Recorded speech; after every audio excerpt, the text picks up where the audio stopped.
ആ, നീ എപ്പോ വന്നു? എനിക്കൊരു കൊറിയർ വന്നോ? ആര് പറഞ്ഞു? അവള് വിളിച്ചു പറഞ്ഞു. ആ റോസ്. നീ എന്തിനാ ഇന്നലെ പാർക്കിൽ പോയത്? അച്ഛനും നാരായണേട്ടനും വഴിതെറ്റി പോകുന്നുണ്ടോ എന്ന് നോക്കാൻ അല്ലേ? ആ. നീ ഇന്നലെ ഇട്ടിരുന്ന ഷർട്ടിന്റെ നിറം എന്താ? ബ്ലൂ. യെല്ലോ. വെറും യെല്ലോ അല്ല, ലൈറ്റ് യെല്ലോ. അച്ഛൻ എന്നെ വട്ടുപിടിപ്പിക്കേണ്ട കാര്യം പറ. ആ കൊറിയർ എവിടെ? നിനക്ക് ആ റോസിനെ അറിയില്ല? ഇല്ല. നീ അവൾക്ക് വിവാഹ വാഗ്ദാനം നടത്തിയിട്ടില്ല? ഇല്ലെന്ന്. മോതിരം കൈമാറിയിട്ടില്ല? എടാ, നുണ പറഞ്ഞാൽ നുണയാണെന്ന് എനിക്ക് മനസ്സിലാകണം. അത്തരം നുണകളല്ലേ ഞാൻ നിന്നോട് പറയാറുള്ളൂ. അച്ഛ പ്ലീസ്, എന്റെ തല പെരുക്ക്.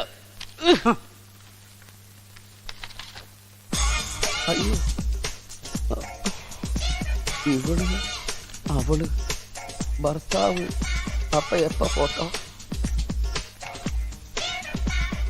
എന്താ? എന്തു പറയുന്നു? അച്ഛാ, ഇത് ഞാൻ. ആ ഫോട്ടോയിൽ കാണുന്നത് നീയല്ല എന്ന്. ആരാ? അഥവാ ആണെങ്കിൽ തന്നെ നിന്റെയും അവളുടെയും ഫോട്ടോ വെട്ടി ഒട്ടിച്ചതാണ്. ഹോ, അച്ഛൻ താൻ തോന്നിയാണ്, അനുസരണയില്ലാത്തവനാണ്, ചീത്ത കൂട്ടുകൂടി പൊല്ലാപ്പുണ്ടാക്കുന്നവനാണ്. എന്തായിരുന്നു ഇവിടെ കിടന്ന താണ്ഡവം? ആരാടാ ഇത്? നിനക്കെന്താ ഇവളുമായിട്ട് ബന്ധം? എടുക്കെടുക്ക്. അവളാ.